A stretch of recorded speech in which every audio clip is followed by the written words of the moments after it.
Blackthorn Asylum.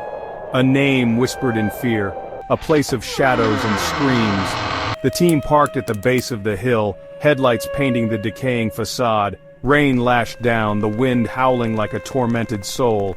Ready for a night of thrills? As I'll ever be. Sarah, the historian, muttered, clutching her research. Mark, the tech expert, checked his cameras, a nervous tremor in his hands. Only Emily, the medium, remained silent, her eyes fixed on the asylum's topmost window, a chill crawling down her spine.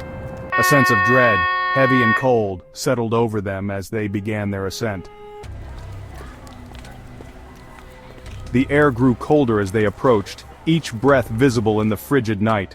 The darkness seemed to swallow them whole, the only sound the crunch of their footsteps on the frosty ground. They could feel the weight of the place pressing down on them, an unspoken warning in the air. The stench of decay, sharp and acrid, filled their nostrils, making their eyes water. It was a smell that spoke of long-forgotten things, of rot and ruin.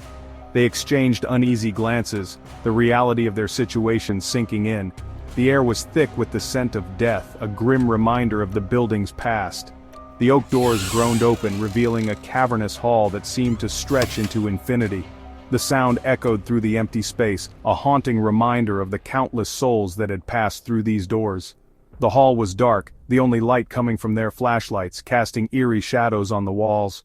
Dust-laden cobwebs hung like macabre decorations, the air thick with the weight of forgotten suffering. Each step they took stirred up clouds of dust, the particles dancing in the beams of their flashlights.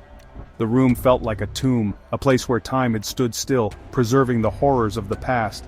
Abandon hope, all ye who enter here. The words were etched into the wall, a chilling welcome to anyone who dared to enter. The letters were old and faded, but the message was clear. This was a place of despair, a place where hope had long since died. Sarah shivered, her fingers tracing the inscription etched above the entrance. The cold stone felt like ice beneath her touch, sending a chill down her spine. She could feel the history of the place, the pain and suffering that had seeped into the very walls. It was as if the building itself was alive, watching them, waiting. This place, it's like a graveyard for the living. The words were barely a whisper, but they echoed through the silence, a stark reminder of the reality they faced. The darkness seemed to close in around them, the air growing colder with each passing moment. Mark whispered, his voice hushed. "We shouldn't be here," he said, his eyes darting around the room. The fear was palpable, a living thing that seemed to wrap itself around them. They all felt it, the sense of impending doom that hung in the air. They stepped inside, their footsteps echoing in the oppressive silence. The hallway stretched out before them, a dark tunnel that seemed to lead into the very heart of the building. Each step they took felt like a journey deeper into the unknown, the darkness pressing in on all sides. The floorboards creaked ominously beneath their weight, each step a descent into the asylum's dark heart. The sound was unnerving, a constant reminder of the building's age and the countless lives that had passed through its halls. It was as if the very floor was warning them to turn back. The wind howled outside, rattling the windows, sounding like the cries of the tortured souls trapped within. The sound was eerie, a constant background noise that added to the sense of dread. It was as if the building itself was alive, mourning the lost souls that had once called it home. Emily felt a wave of nausea, the air thick with despair, the residue of unimaginable pain. She could feel the weight of the place pressing down on her, the sense of hopelessness that seemed to permeate every corner. It was as if the very walls were weeping, the sorrow of the past seeping into the present. They explored the asylum, each room a testament to its grim history. Restraints lay scattered, rusted, and stained. Moldering mattresses spoke of sleepless nights and tortured dreams. John documented everything, his enthusiasm growing with each chilling discovery. Mark set up cameras at strategic points, his initial fear giving way to a grim fascination. What was that? A sudden crash echoed from the depths of the asylum, followed by a chilling silence. They exchanged uneasy glances. As they cautiously moved towards the sound, the hair on Emily's arm stood on end. A cold, disembodied whisper brushed against her ear. Get out. They found themselves before a heavy, iron-wrought door, its surface marred by the passage of time. The air was thick with an unsettling silence, broken only by their own hesitant breaths. The surgeon's room. A place where countless lives had been altered, where the line between life and death had been blurred by the hands of a madman. Sarah breathed, her voice barely a whisper. "Do you think the stories are true?" Her eyes darted around, searching the shadows for any sign of movement. Legend had it, the asylum's head surgeon, a man consumed by his own twisted experiments, had met a gruesome end within these very walls. His spirit, they said, still lingered, driven by an insatiable thirst for knowledge and a morbid curiosity. John, his eyes gleaming with morbid curiosity, pushed the door open. The creak of the hinges echoed through the empty halls, a sound that seemed to awaken the very walls around them. The stench of decay was overpowering, a sickly sweet odor that clung to their clothes and filled their lungs. It was as if the room itself was alive, breathing in their fear and exhaling a sense of dread.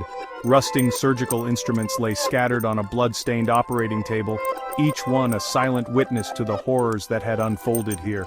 The tools, once instruments of healing, had become harbingers of pain and suffering. Chains, heavy and thick, hung from the walls, their purpose all too clear. They were not just for restraint, but for something far more sinister, a testament to the surgeon's dark and twisted practices. Emily staggered back, a vision flashing before her eyes. A shadowy figure, scalpel glinting, a maniacal laughter echoing through the room. She could almost feel the cold steel against her skin, the terror of those who had come before her. "He's here, the surgeon. He's still here." The words hung in the air, a chilling reminder that some legacies are not so easily forgotten. The temperature plummeted, sending shivers down their spines. The room, once merely dim, now felt like a frozen tomb. The air grew thick, making it difficult to breathe. Each breath was a struggle, as if the very atmosphere was conspiring against them. A low growl reverberated through the room, the sound primal, hungry. It was a noise that spoke of ancient, predatory instincts. Then it appeared. A figure, more shadow than substance, emerged from the darkness. A shadowy figure, its form shifting and indistinct, materialized in the center of the room. It seemed to flicker, as if caught between two worlds. The glint of a scalpel flashed in the darkness. It was a brief, terrifying reminder of the danger they were in. Run! The command was clear, urgent, and filled with terror. John screamed, his bravado gone. Panic seized them. The once brave leader was now just another terrified soul. They turned and fled, the entity in hot pursuit. Every step they took seemed to echo louder, as if the very walls were amplifying their fear. The asylum seemed to twist and turn around them, the hallways shifting, their escape route constantly changing. It was as if the building itself was alive, playing a cruel game. Emily stumbled, her mind flooded with terrifying visions, the screams of the surgeon's victims echoing in her ears. She could almost see their faces, twisted in agony. She felt a cold hand close around her ankle. It was a grip that felt both real and spectral, as if the past was reaching out to drag her back. They found themselves trapped in the asylum's chapel. The door slammed shut behind them. They won't budge. There has to be something here, some clue to appease the entity. It's getting closer. I can feel it. It swirled around her, a vortex of icy darkness and despair. She thrashed, trying to break free, but its grip was too strong. It's too late. It's got me. A cold, alien energy surged through her, twisting her insides, stealing her breath. John, seeing the life draining from Emily's eyes, screamed her name, his voice raw with despair. Emily! He lunged towards her, but an invisible barrier held him back. Sarah, her research falling from her grasp, could only watch in horror as the entity consumed Emily's soul. Oh my god. Emily's body contorted, her bones cracking under the strain of the entity's power. Her eyes now glowing with an eerie white light fixed on the camera. You will join us. You will all join us. The video cuts abruptly, static, then darkness. The camera is found weeks later, discarded in the asylum's overgrown courtyard. The footage, grainy and disturbing, quickly goes viral. Many dismiss it as a hoax, a clever fabrication. Others, however, see the terror in the investigators' eyes, hear the chilling truth in the entity's final words. The fate of the investigators remains unknown. Did they escape the asylum's clutches? Or did they become another chapter in Blackthorn's bloody history? The questions linger unanswered, a chilling reminder of the darkness that lurks in the shadows. A group of teenagers huddled around a laptop watch the video, their faces illuminated by the screen's eerie glow. They laugh nervously, dismissing it as fake, yet a shiver runs down their spines. As the video ends, one of them notices something strange. A reflection in the final frame. A face. Their face.